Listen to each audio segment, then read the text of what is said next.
જય હિન્દ ને જય માતાજી મિત્રો, સ્વાગત છે તમારું મારા આજના નવા મિની વ્લોગમાં। અને આજનો મારો વ્લોગ ધાબા ઉપરથી શરૂ થાય છે, કારણ કે આજે છે વાસી ઉત્તરાયણ। તો હું આવી ગઈ છું મારા મામાના ઘરે પતંગ ચગાવવા માટે સ્પેશિયલી। તો મેં મારો પતંગ ચડાવી દીધો હતો, જો કે પવન તો આજે બહુ ઓછો હતો એવું કહેવું હતું બધાનું, પણ તોય આપણો પતંગ ચડી ગયો હતો। અને પછી આ ભાઈએ થોડોક લાવો લઈ લીધો હતો પતંગ ચગાવવાનો, અને નીચે આવ્યા ત્યાં તો અહીંયા હેર કટિંગનું કામકાજ હાલતું હતું। હવે ભાઈ વાળ કાપતા હતા, કારણ કે ભાઈ આર્ટિસ્ટ હતા ને આમ બધા બેઠા બેઠા જોતા હતા કે કઈ રીતે વાળ કાપે છે, જો કે શીખવાનું તો હતું નહીં। અને પછી આ દીદી પણ આર્ટિસ્ટ હતા, તો થોડીક મિસ્ટેક રહી ગઈ હોય તો એનો સુધારો કરો। આ દીદીએ પણ વાળ કાપી નાખ્યા હતા। અને પછી તો મામીએ આજે અમારા બધા માટે બનાવી હતી જમવામાં રગડાપુરી। તો અમે બધા સાથે જમવા બેસી ગયા હતા, અને આજે તો ફૂલ મોજ પડી ગઈ હતી ભાઈ।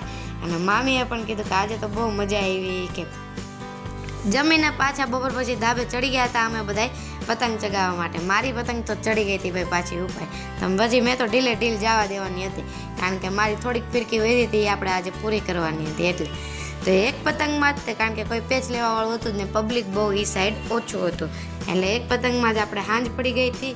અને ફાઇનલી આપણો પતંગ દેખાતો પણ નહોતો, અને આખો દી પતંગ ચગાવ્યા હોય તો પછી ધાબુ સાફ કરવું પડે, એટલે ફાટલી તૂટલી જે પણ પતંગો વધી હતી જે જોતાની ન હોય એવી, એ બધી અમે અમારા મેન પતંગના દોરા હારે બાંધવાનું કામકાજ ચાલુ કરી દીધું હતું।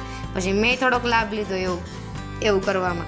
પછી મેં પણ થોડીક પતંગો બાંધી દીધી હતી, અને પછી મેં કીધું લાવો હું ચગાવું। જો કે મેન પતંગ અમારી ક્યાંય જગ્યાએ ચગતી હતી એ કોઈને દેખાતી નહોતી, કારણ કે ફૂલ અંધારું થઈ ગયું હતું, પણ આ પતંગનું તોરણ બહુ મસ્ત દેખાતું હતું। પછી અમે એ પતંગે મૂકી દીધી, અને ફાઇનલી હવે મારે ઘરે જવાનો સમય થઈ ગયો હતો, એટલે હું નીકળી ગઈ હતી મારા ઘરે જવા માટે। અને આપણો વ્લોગ પણ અહીં સમાપ્ત થાય છે। વ્લોગ પસંદ આવ્યો હોય તો લાઈક કરતા જાજો।